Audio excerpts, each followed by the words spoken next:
Namaste, Jai Hind, and welcome to this edition of The Right Stand. I'm Anand Narasimhan. Ladies and gentlemen, as we speak, nearly 1,100 of the 3,000 odd Indians who are wanting to come back home from Sudan are already back home. Yes, Operation Kaveri is in full swing. The homecoming is happening via the coordination of the External Affairs Ministry, the Government of India, and of course the Indian Navy and the Indian Air Force. A big salute and a shout out to the Indian Navy personnel, the Indian Air Force personnel, and also the 10 to 12 ministry and embassy officials who are coordinating this mammoth effort. And we also have the man on the mission and who is on live, on ground at Jeddah, tasked by the Prime Minister to lead the efforts on behalf of the Government of India, the MoS MEA V Muraleedharan ji.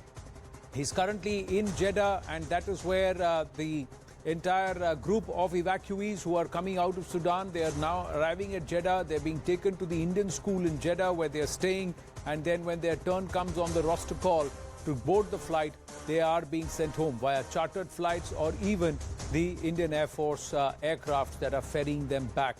Very soon, we are given to understand in the course of the next 48 hours, all those Indian citizens who wanted to come back home from Sudan, who wanted to be evacuated, should be evacuated. There are many stories to share, ladies and gentlemen, as they have come back home.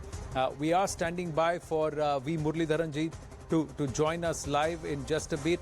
But before that, even as we get set for him to come join us live, let's go and let's connect with two of the citizens, Indian citizens, one from Patna, the other from Ludhiana, joining us live at this point and understand from them what they went through, how easy or difficult it was, and how the last week has been. Ever since the 15th of April, Sudan was strifed on, and now the 27th. Some of them have come back on the 26th. The last 10, 11 days have been harrowing.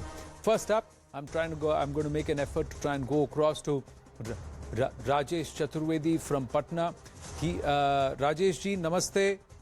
बहुत अच्छा लग रहा है कि आप वापस घर आ गए हैं, but tell me, how did you feel when you realized that you're back in India? आपकी घर वापसी हो गई है.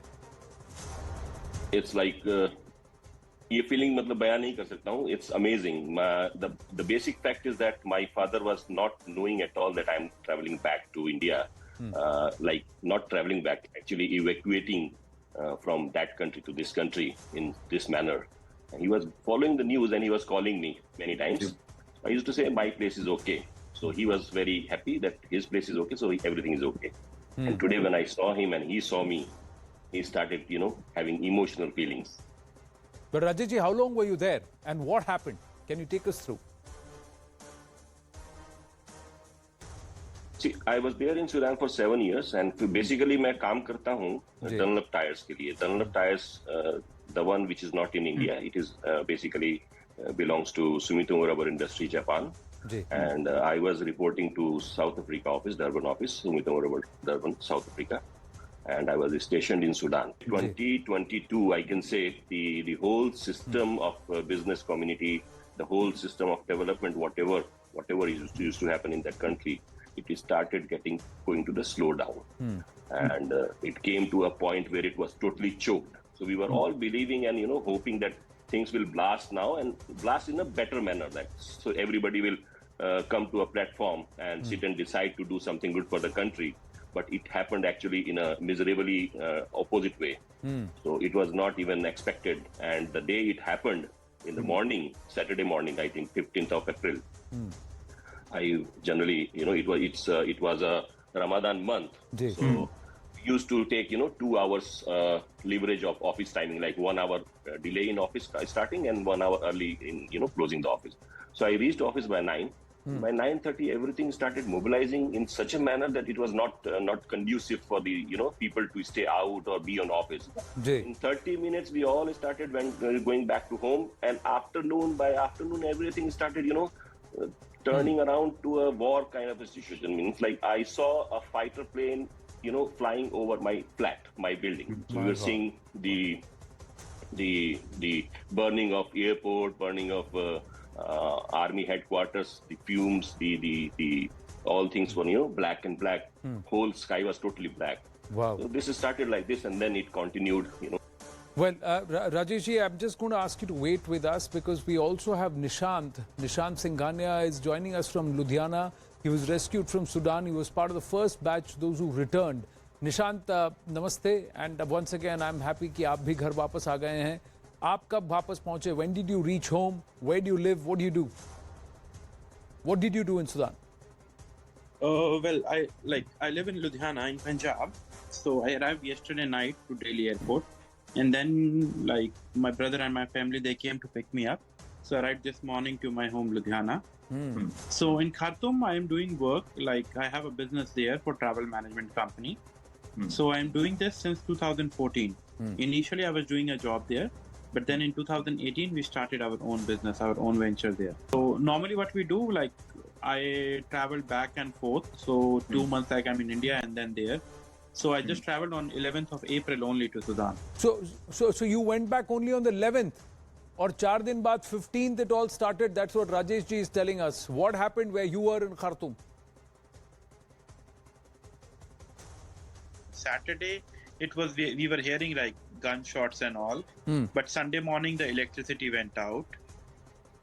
We having an inverter, so seeing the situation, we switched on to the emergency things. We were not using electricity apart from charging our cell phones because we don't want to get disconnected from the whole world. Once the phone was off, you cannot do anything because you can't go on the roads and you are not able to access the situation, talk to people around, your friends, the local friends we have there.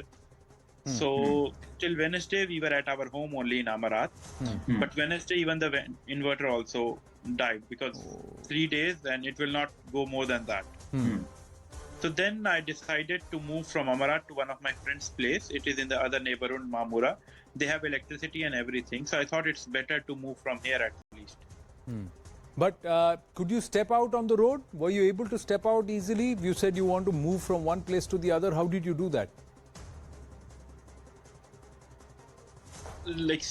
Someone called me, so I got help from someone. They sent their driver. It was a local driver. So he came to pick me up downstairs from my home. We put our luggages. When we were moving around, the roads were quiet, but there was military all around. I cannot say which force was there because I cannot distinguish between them. But at one point, we were stopped. There was a checkpoint. He asked questions from the driver. Then he asked us also that whether we know the driver, because sometimes they think we are kidnapped or something, or he's taking us away. So in the way, they just asked the question. They asked, what is in your bag? I said, just the clothes and all. And then he allowed us to leave. And we reached to our friend's place. So then staying there for 2 days, then we were friends in that locality. We were friends, 2 families were there. They are also from Punjab itself. And then we have other friends also, Indians, we all know each other. So we make a group and we decided it's better to move to Port Sudan, to hire a bus, and we should move because because the UN convoy was also moving that day. Because the line of work I am in, I know the people from UN, different embassies and all. So I even consulted with them with my contacts. So they were saying we are moving tomorrow to Port Sudan. So we also discussed with the embassy there. So they were saying they were thinking if the route is safe. They were going around. They were talking with the people and everyone with their resources, so that if people are moving, they know that the routes are okay. Because see, at house you are 50-50. You will not get looted or something. But if you are on the road, you are 100% prone to the risk. You are 100% exposed. There you can't do anything. If someone comes and loots you and just leave you on the road, what will you do? So embassy was very much talking with the people, and they were difficult. They were also in a difficult situation. You know how the situation was. So, but when you were on the road, did they stop you? Did they check you? What was happening? Who was in control of the streets? They used to come inside the bus, one soldier. He see all people around. He will say hello and everyone, and where you are going, what's your nationality, and he say, and then he will move around. The moment you said you were from India, what was the reaction? See, normally people in Sudan, they have a good relation with Indians. Like we say Indian, they call it Hindi. Hindi, all Hindi. Yes. So the reactions was okay. Like they were not like harassing people or anything. They were just asking this and they were moving around. No issues with that. They were not even checking our baggages or anything. Since you were the first batch, tell me what happened when you reached the port of Sudan.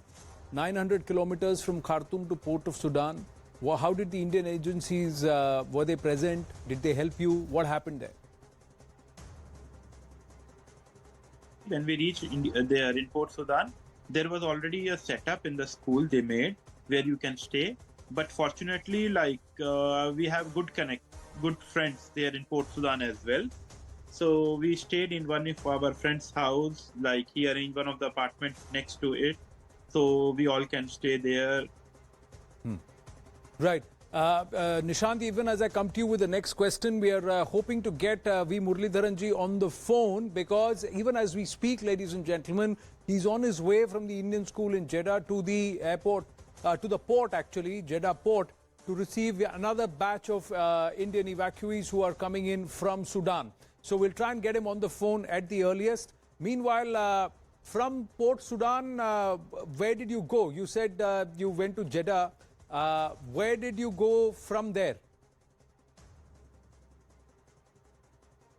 When we arrived, the embassy people, I think 2 staffs were there. So what we did, like they were also limited on resources. Right. So one of my friend, he is also having a business there. He's a distributor of mobile phones.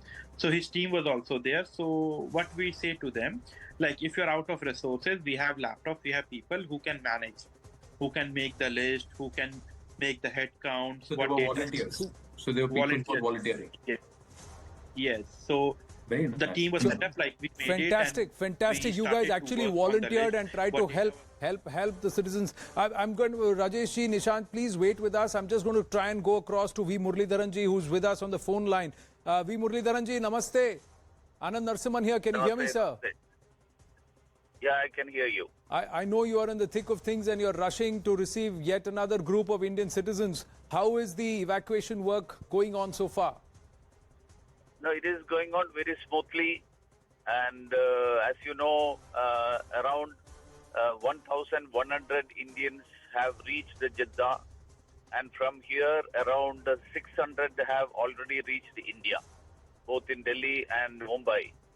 So we are about to receive another flight, our CIS-130 Indian Air Force flight from Port Sudan to Jeddah is landing in a few minutes. What has been the reaction of the Indian citizens, V Muraleedharan ji, when they have seen the Indian officials when they have come to Jeddah? They are extremely happy that under the leadership of Honorable Prime Minister Narendra Modi ji, he has walking the talk of bringing back every Indian safe and secure whichever conflict zones they are. So that effort is being undertaken with, of course, the government of Saudi is also cooperating wholeheartedly. Our External Affairs Minister Jaishankar ji had thanked the Foreign Minister and the government of Saudi for the extremely cooperative and support that they have been extending to us. Well, we've had the chance, or I've had the chance to speak to some of the evacuees. They are heaping a lot of praise on the Indian Embassy, External Affairs Ministry officials, the Indian Navy and the Indian Air Force, saying you all have been very, very courteous and very helpful. Of course, I have personally seen that, and Indian Embassy both in Khartoum as well as in Jeddah, and our consulate, Indian Embassy in Riyadh and our consulate in Jeddah. They've all been, all the officials and other officers who have been drawn from the region of various Indian missions. They are all here. In fact, we have the control room functioning 24/7 from Delhi, the control room here in Jeddah, as well as the Indian Embassy in Khartoum. We are all in coordination, and the control room in Port Sudan. So it's a multiple location focused and coordinated effort. and of course the role that the Indian Air Force and Indian Navy is playing. And the volunteers and the Indian community in Jeddah, they are also very much involved in the this rescue operations. Yes, I'm actually speaking to Nishant, who said that he was he and his friends there, who has a mobile accessories company. They actually sat down with the two embassy officials on day one and compiled and helped compile the entire list of Indian citizens who are coming there to help the captain of the Navy ship and also for documentation. V. Muraleedharan ji, Rajesh is there with us from Patna, and he has something to say to the Indian government and the officials there. Please hear this out. Ji, Rajesh ji. Basically, these decisions were taken that during Eid festival, and even both the parties, the army and the RSF, both agreed also for some, I think 72 hours of ceasefire also to get the people time to, evacuate and reach to the different locations. To mobilize this big people with a number of people, it needs a lot of, communication and all. And they are, I think, 10 or 11. So 10, 11 people coordinating for 4,000 people, it's really a big task. So we were having some groups divided, WhatsApp groups, and we were group coordinators divided into, different areas. So like I was a group coordinator for some area. There were some other people also group coordinated. So we all were coordinating among the groups, and we were mobilizing the things. This is what I perceive, that this is because of the current situation of India, current strength of India. And I must say one more thing, that while evacuating, when these people were coming into our buses, they were so good in, like when they are seeing Indian, they say Hindi. So they say Hindi and they say Ma Salama. That means, okay, you go. So that's the equity of being an Indian and the tricolor, V. Muraleedharan ji. That they say Al Hindi and they are saying Al Salama, please go. It's a matter of pride for all of us, sir. Many of the evacuees have personally shared this experience with me, that India's development partnership with Sudan has been a very strong partnership, and the people in Sudan, whether they are of whichever faction they belong, they were very helpful to India. So India is there in their hearts. So that's why we have been able to bring back all these people without any problems, or at least if whenever there was an issue, we have been able to solve it. Muraleedharan ji, we are given to understand that around 3,200 odd Indians are waiting to be evacuated overall in total. So by when will Operation Kaveri be completed? See, we are making all our efforts every day. Yesterday and today we had around 500 people traveling from Port Sudan to Jeddah. 2 sorties on each day by the Indian Air Force C-130 and the ship, INS ship. Yesterday Sumedha came, today Teg came. Now I am going to receive the 5th sortie by the C-130. But you definitely are aware that it's definitely a very hard task bringing our people from Khartoum to Port Sudan, which is around 800 kilometers from Khartoum. So this task is being undertaken, and very safely, and ensuring that the security of everyone who comes in is maintained.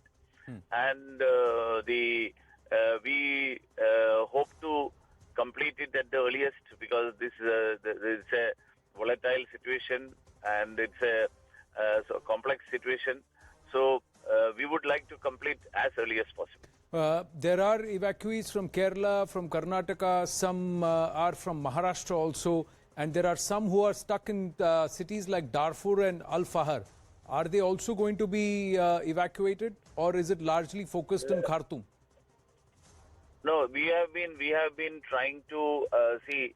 The first step is to bring them from the conflict zones to relatively calmer areas, places somewhere in Khartoum, and from there take them to Port Sudan, and from Port Sudan to Jeddah, and Jeddah to India. And to India, we have yesterday, we sent a flight to Delhi, Saudi Airlines chartered flight.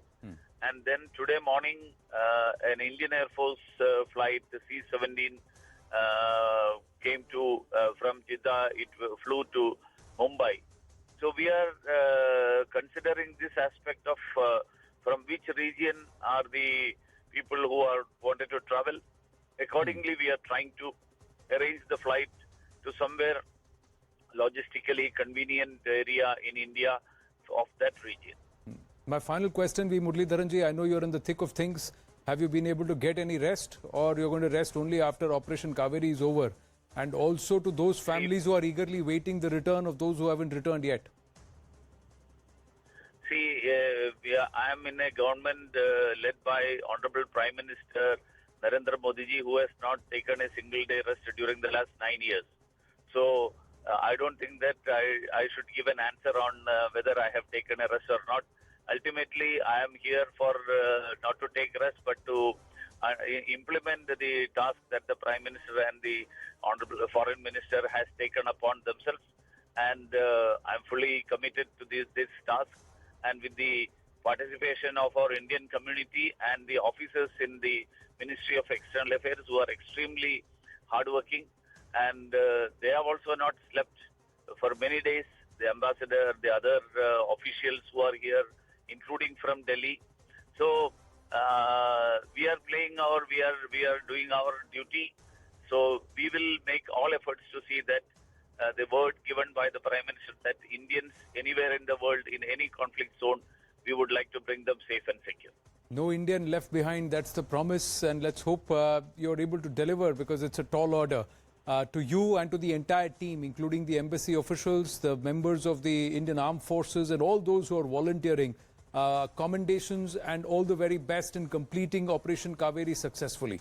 Thank you very much, Muraleedharan ji. Thank you.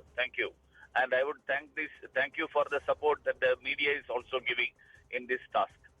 Well, if you are working, endeavoring for India and Indians, then we would always want to highlight the good work that's being done.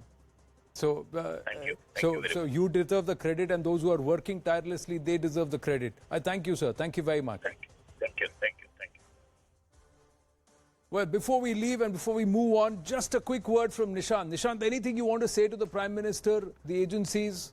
You've worked with them closely. You've seen how they are on ground.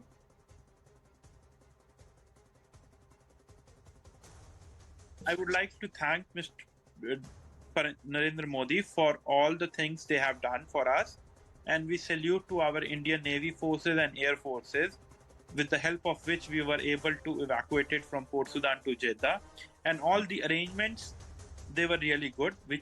However was the situation, the arrangements and the way people acted and helped, it is really commendable job done by them. Well, Rajesh and Nishant, thank you for speaking with us, and we are very glad you're back home with your loved ones. Let's hope everybody who's stuck in Sudan is back home on Indian soil. Their Ghar Wapsi is completed via Operation Kaveri, and they're back with their loved ones. Let's quickly get a move on here on The Right Stand.